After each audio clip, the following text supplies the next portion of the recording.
مسیح کے بابرکت اور جلالی نام میں آپ سب کو سلام۔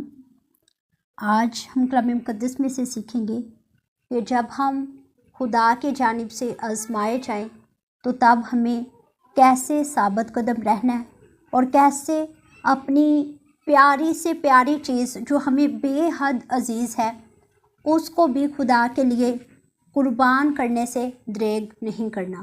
آج ہم دیکھیں گے کہ جو زندگیاں بائبل مقدس میں آزمائی گئیں خدا نے انہیں برومند کس طرح سے کیا اور کیسے خدا بر وقت ان کی مدد فرماتا ہے۔ آج ہم دیکھیں گے پیدائش کی کتاب اس کے 22 باب اور اس کی پہلی آیت سے لے کر ہم چند آیات پر غور فرمائیں گے۔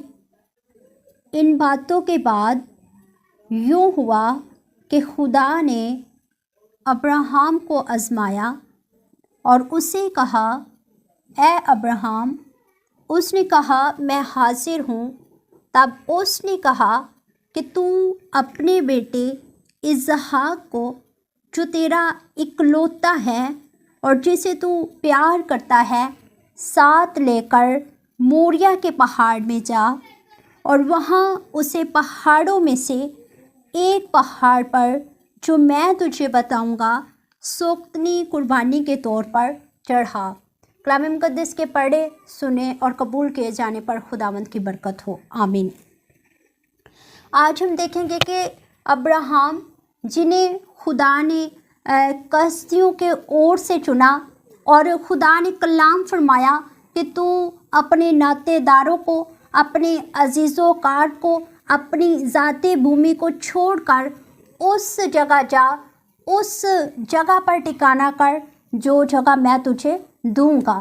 اور جب ابراہم اس کلام کو سنتے ہیں، خدا کی آواز کو سنتے ہیں، تو وہ کوئی ہیلا، کوئی بہانہ کیے بغیر، کوئی بھی عذر پیش کیے بغیر خدا کی آواز سن کر، خدا کی پکار سن کر اپنے گھرانے میں سے نکل پڑتے ہیں۔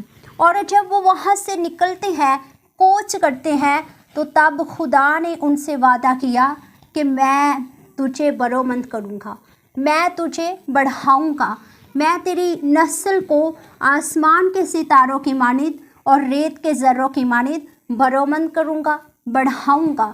اور جب کہ ابراہم جو ہیں ان کے کوئی اولاد نہ تھی اور وہ اس بات کو اچھے سے جانتے تھے کہ میری تو کوئی اولاد نہیں ہے، لیکن پھر بھی خدا نے میرے ساتھ وعدہ کیا ہے۔ انہوں نے یہ نہیں دیکھا کہ میرے پاس اولاد نہیں ہے اور وعدہ کب پورا ہوگا۔ انہوں نے مستقل مزاجی سے خدا کے پیچھے چلتے ہوئے، خدا کے حکم کی فرما برداری کرتے ہوئے، تابع داری کرتے ہوئے خدا کی آواز کے پیچھے پیچھے چلنا شروع کر دیا۔ اور جب وہ خدا کی آواز کو سننا انہوں نے شروع کر دیا، قائم رہے، تو خدا نے 25 سال کے انتظار کے بعد ایک خوبصورت بیٹا دیا۔ اور جب خدا نے بیٹا دیا تب خدا نے اپنے بندہ ابراہم کو آزمایا۔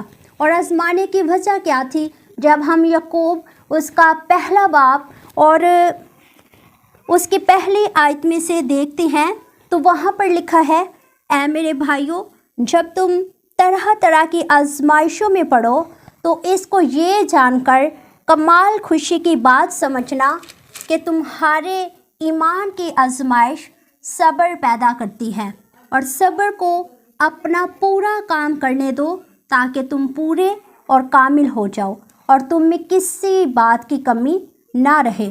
خدا جب آزماتا ہے تو خدا کا مقصد کیا ہے کہ ہمارا جو آزمایا جانا ہے، ہمارا جو ایمان ہے، اس میں ہم کامل طور پر، مکمل طور پر خدا کے ساتھ چلنے والے بن سکیں اور ہمارے اندر کسی بات کی کوئی کمی باقی نہ رہے۔ اور جب اولاد ملی 25 سال بعد تو خدا نے یہ دیکھا کہ کیا یہ وہ وعدہ جو پورا ہو چکا ہے، جس کا اس نے برسوں سے انتظار کیا ہے، کیا وہ اس بیٹے کو پا کر مجھے بھول تو نہیں جائے گا، میرے ساتھ محبت کرنا تو نہیں چھوڑ دے گا۔ انسان کی فطرت ہے کہ انسان جب اپنی پسندیدہ چیز کو پا لیتا ہے تو وہ پھر قدر کرنا بھول جاتا ہے۔ خدا سے ہم बेशुमार हमारी प्रेयर रिक्वेस्ट भी होती हैं कि हम खुदा से ये जो चीज़ पाएँ और उसके बाद हम खुदा को याद भी नहीं करते, इवन कि शुक्रगुजारी भी नहीं करते। 10 कोढ़ियों की ज़िंदगी पर जब गौर करते हैं तो यीशु मसीह ने उनको शिफा दी, लेकिन वापस एक आया, शुक्रगुजारी करते हुए एक शख्स लौटा, एक शख्स ने खुदा के कदमों का इंतखाब किया। और इंसान ऐसा ही है। और जब खुदा ने इस बात में अब्राहम को आजमाना शुरू किया तो खुदा ने ये देखा कि ये मेरे साथ कितना चलने में वफादार है, इसका ईमान कितना बड़ा है, ये मुझे अजीज़ रखता है या मुझे तरक करता है। तब अब्राहम ने खुदा की पुकार को सुनते हुए, किसी बात की परवाह ना करते हुए अपने सफ़र का आगाज़ कर लिया और अपने बेटे को, जिसका उन्होंने 25 साल इंतज़ार किया था, उस बेटे को लेकर उन्होंने अपने सफ़र पर जाकर उस पहाड़ पर जो खुदा ने बताया था कुर्बान करने के लिए चले गए। और जब वो गए हैं, 3 दिन का सफ़र उन्होंने तय किया है और वो 3 दिन इतनी ज़्यादा उनके लिए कश्मकश, इतने ज़्यादा उनके लिए दुख भरे दिन थे कि अपनी औलाद जो उन्होंने 25 साल बाद पाई, वो औलाद वो खुदा की हजूरी में खुदा की नज़र करेंगे। लेकिन जब वो जाते हैं तो साथ में उनके 2 नौकर होते हैं और जब वो अपने नौकरों को कहते हैं कि तुम यहाँ ठहरो, मैं खुदा को सिजदा करके आऊँगा, उन्होंने अपने नौकरों को नहीं बताया और उन्होंने मुश्किल हालत में भी, मुश्किल वक्त में भी खुदा को सिजदा, खुदा की ताज़ीम, खुदा की तारीफ़ और खुदा की हम्द करना नहीं छोड़ा। आज हम में से बहुत से लोग, जब हमको किसी मुश्किल सिचुएशन का सामना करना पड़े तो हम जो हैं वो बुड़बुड़ाना शुरू कर देते हैं, हम खुदा के शुक्रगुजार नहीं होते, हम खुदा की हम्द नहीं करते। लेकिन यहाँ पर अब्राहम ने, मुश्किल उनकी ज़िंदगी में मौजूद है, अपने बेटे को वो कुर्बान करने को हैं, लेकिन उन्होंने खुदा की वर्शिप करना नहीं छोड़ा। उन्होंने जाकर क्या किया, मोरिया के पहाड़ पर खुदा को सिजदा किया, खुदा की ताज़ीम की, तारीफ़ की। और उसके बाद जब वो कुर्बान करने को थे तो बेटे ने पूछा कि ऐ बाप, लकड़ियाँ तो मौजूद हैं और वो बर्रा कहाँ है? तो बाप अब्राहम इतना खूबसूरत ईमान से बड़ा जवाब देते हैं कि खुदा खुद मुहैया करेगा।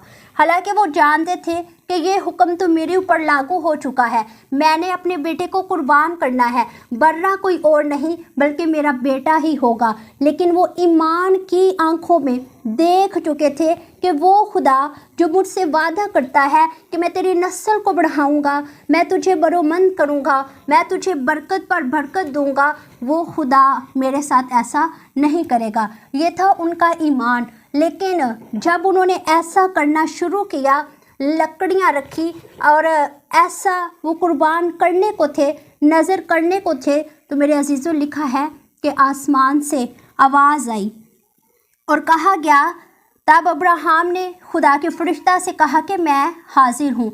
और जब फरिश्ता से उन्होंने ये कहा तो फरिश्ता ने कहा कि तू ऐसा मत कर। लिखा है, फिर उसने कहा कि तू अपना हाथ लड़के पर ना चला और ना उससे कुछ कर, क्योंकि मैं अब जान गया कि तू खुदा से डरता, इसलिए कि तूने अपने बेटे को भी जो तेरा इकलौता है मुझसे दरेग ना किया। कितनी ज़्यादा जो है वो खुशी की बात है कि जब हम ईमान में मुस्तकिल मिजाजी से खड़े होते हैं, जब हम खुदा के लिए अपनी अजीज़ से अजीज़ चीज़ को भी जो है वो नज़र करना शुरू करते हैं, अपने ईमान की हालत में पुख्तगी से चलना शुरू करते हैं, तब आसमान से फरिश्ते हमें तकवीत देने के लिए आते हैं। आसमान से खुदा अपने फरिश्तों को भेजता है जो हमें तकवीत देते, जो हमारी रहनुमाई करते, जो हमारी मदद करते और हमें सही डायरेक्शन में लेकर जाते हैं। तब खुदा के फरिश्ता ने कहा कि तू ऐसा मत कर। तो आज ज़रूरी है कि हम भी ऐसा ईमान रखें, खुदा की तरफ से जब हम आजमाए जाएं तो हम सब्र रखें, अपनी ज़िंदगी में सब्र को काम करने दें, ईमान की हालत में पुख्तगी दिखाएं।